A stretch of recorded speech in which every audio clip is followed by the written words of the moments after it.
Welcome to Easy Eats. My name is Chef Yves Dechaine, and today we are in the Greener Village's newly renovated kitchen here with Peter Corbyn from the New Brunswick Nonprofit Housing Association. Peter, good to have you. Great to be here. Thank you very much. Right on. So, Peter, before we get started making the blueberry grunt, I thought I'd pick something seasonal. Blueberries are just around the corner, yes. And there's nothing better than enjoying fresh fruit than with a grunt or a cobbler. But before we get into that, let's talk about the New Brunswick Nonprofit Housing Association. It's a mouthful, but what do you guys do, and how do you help New Brunswickers? So the New Brunswick Nonprofit Housing Association, NBNPHA for short. Okay. We represent about 170 nonprofit housing and co-op organizations that provide housing for low-income families, seniors, and single adults.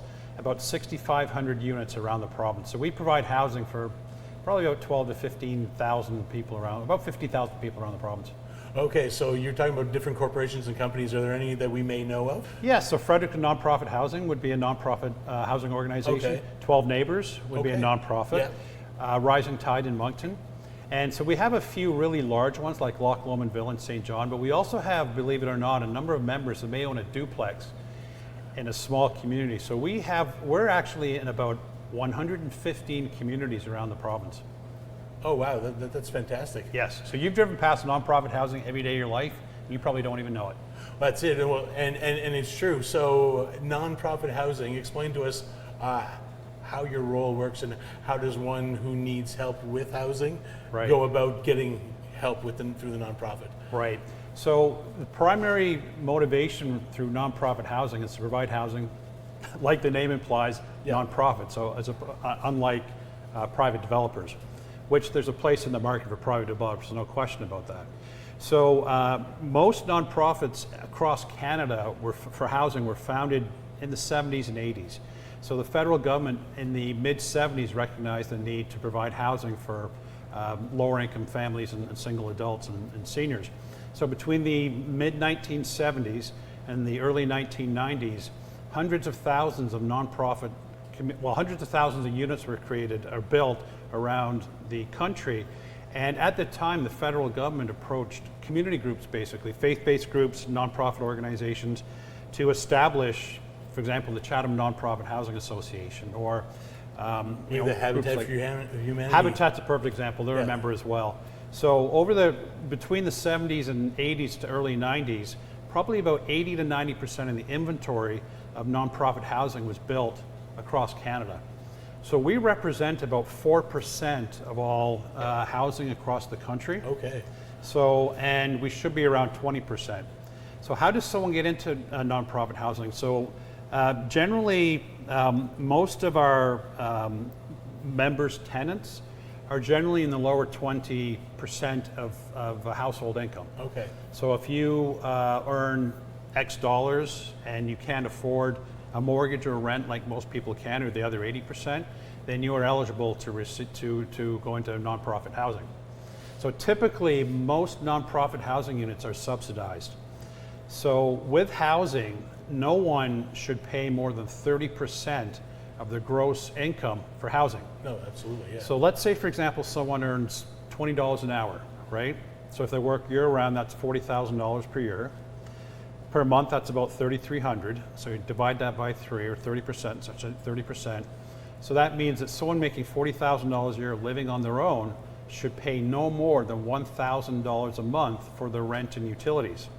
Which is crazy, isn't it? Correct. So how do people get on the list? So right now, before COVID, so in 2019, there are about 5,000 households on the wait list to get into affordable housing, which is generally provided by nonprofit housing organizations. 5,000 in 2019, that list today is at 13,000. Holy man. So it's going like this. Yeah, absolutely. So with the new announcement from the government and stuff like that, who want to influx and put money into housing, do you think you'll see any of that? We advocate for that every day of the week. Yeah. We're working closely with Housing NB to get more housing provided for low-income families. And that's low-income households, like I said, seniors, single adults, families, but also low-income families that are in the workforce, right? That may have a job or two and minimum wage or $15 to $20 an hour. So we work very closely with Housing NB to get as many of those units available as possible for low-income families. You wouldn't be able to tell. You can't pick out and say, oh, this is a non-for-profit housing unit, or this is a non-for-profit housing unit, right? There are nonprofit housing homes in this city and other places around the province. You would not have a clue that that's a nonprofit housing unit. No, and that's fantastic. It comes right down to the idea that everyone should be served the same way with dignity and respect. So it doesn't, just because you're not making top dollar doesn't mean you can't afford or shouldn't have a home to live in. Correct. And actually, one of the pleasant surprises I had a few months ago, one of the terms we use in the sector is mixed housing. Okay. So ensuring that not all low-income properties are right there, right? So I live in a building in Fredericton, and a few months ago I was walking home, and someone that works for Housing NB that I know was parked in the parking lot. I said, "What are you doing here?" And he said, "I'm here to do an inspection on a turnover." I did not know this, but in the building I live in, there's actually a couple of rent supplement units. So there are people living in my building, and I love where I live, absolutely love where I live. They're actually receiving rent supplements to live in our building. So I actually live in a mixed housing property myself. So a lot of companies are offered incentives. Correct. So that has been the case, and as we know with COVID, because of the impact of COVID and real estate prices going up, in the past or pre-COVID, there were private developers that had an agreement with Housing NB to provide rent supplements for lower income tenants. So let's say, for example, a tenant can afford $600 a month and the rent was $1,000, then there'd be a supplement there for $400 for that tenant. Yeah. But what happened post-COVID is as rents were going up, these private developers, or not all of them, but some of them were finding that they didn't need that supplement because they could increase the rent. So that is why we're seeing an increase in the number of people on a wait list, because as the rents go up, less people can afford where they're living. So that's why nonprofit housing and co-op housing, or as we call it, community housing, is so important in the last 3 or 4 years and going forward. Wonderful. Lots of great information. So what we'll do now is we'll head on for a short break, and when we come back, we'll talk about Blueberry Grunt and a little bit more about housing here in Fredericton or in New Brunswick in general. Right on. Thank you. Awesome. All right.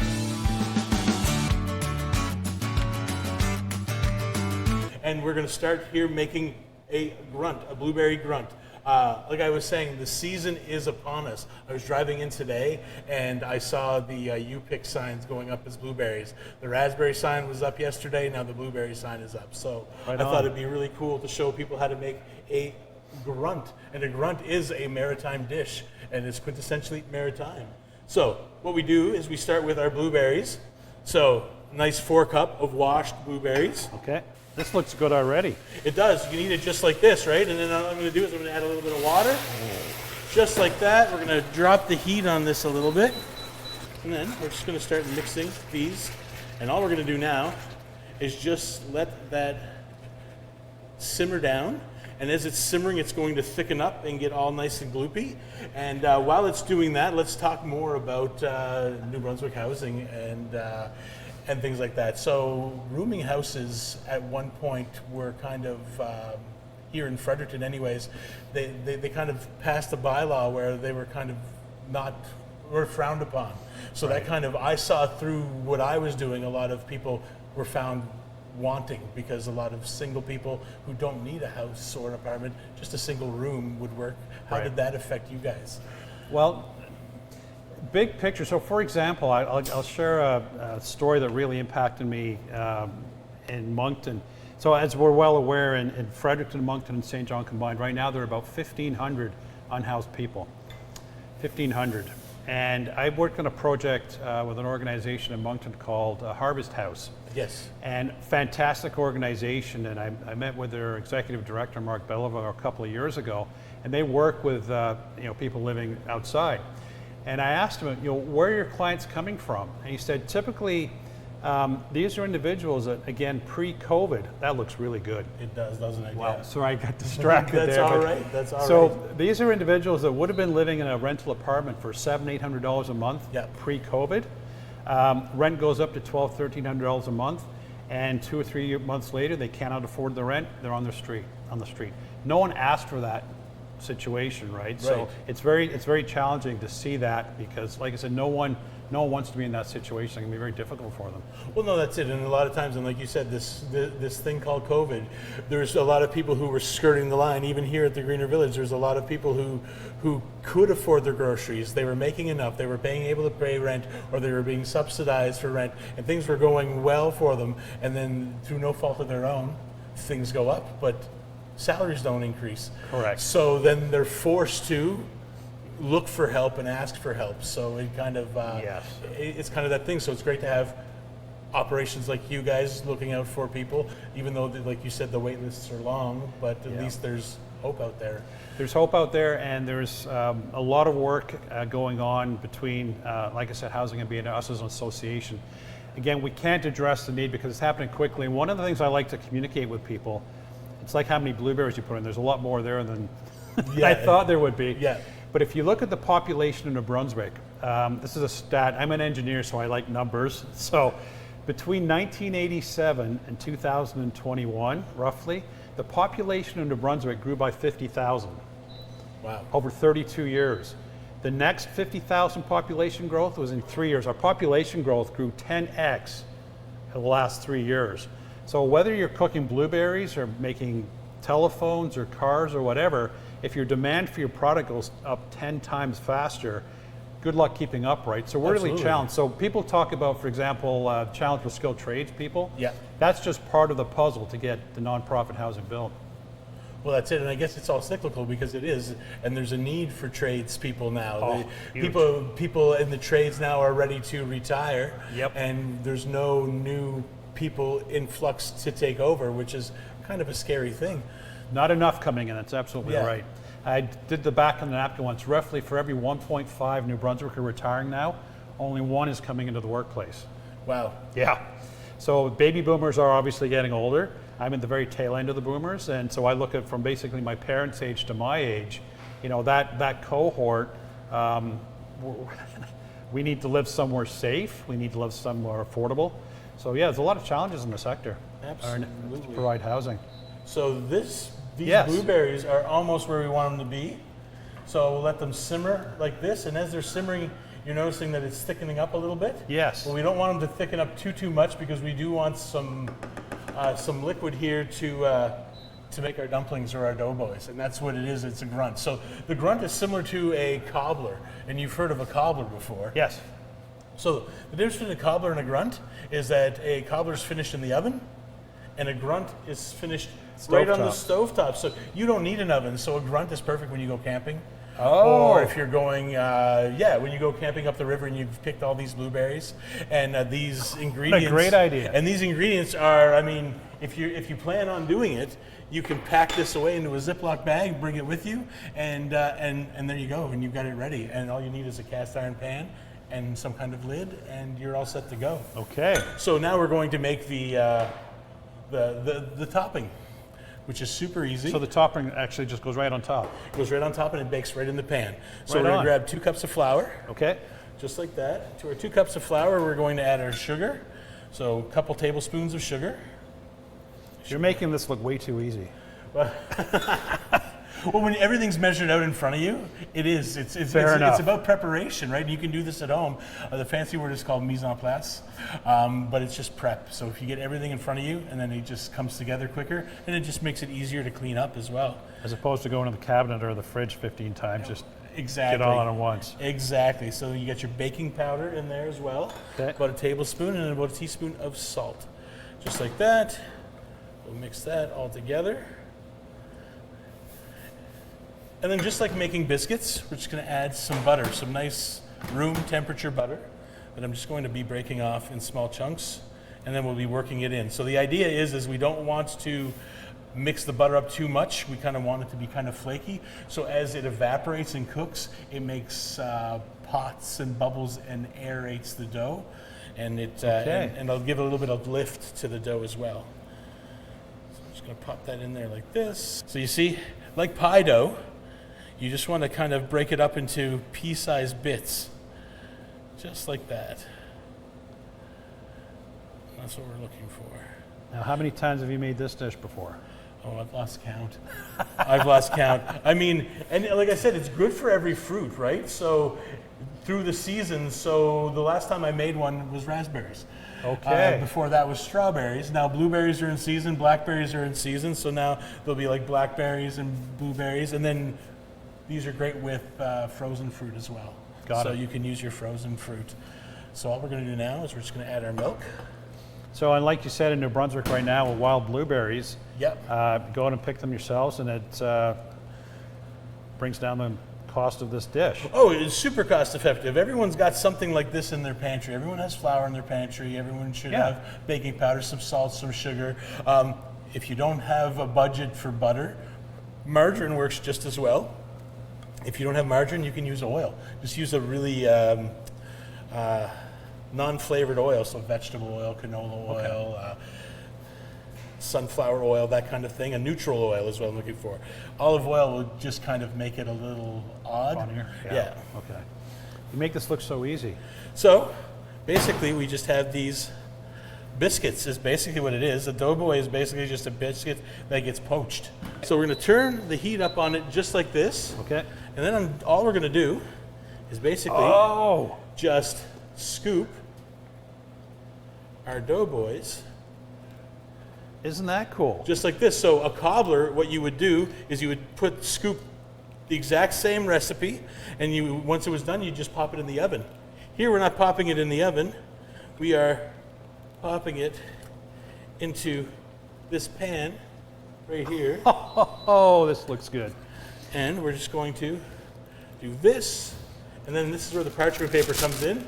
We'll put the parchment paper right over top. That'll keep the steam in.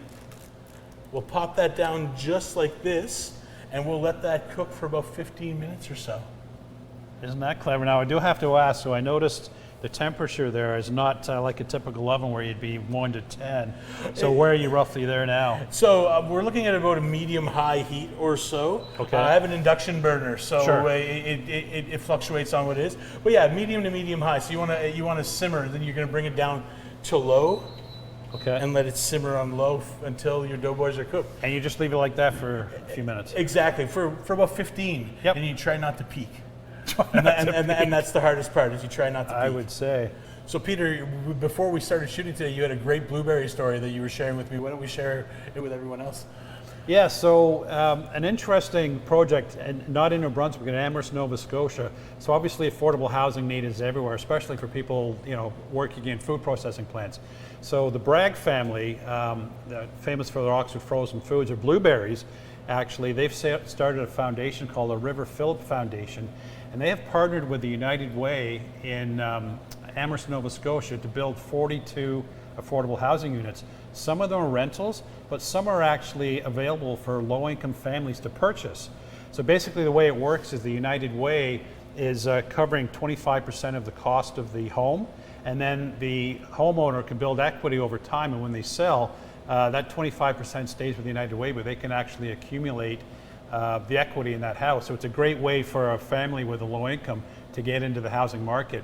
And so it would be blueberries in this particular case that would have helped that get started in Nova Scotia. I would love to see the exact same model happening in New Brunswick, because as we know, there are plenty of large food processing companies in this province. Absolutely, and that's a great story to share. That's awesome. There you go. So on that, we'll take a few minutes for this to finish up, and we'll be back after these short messages.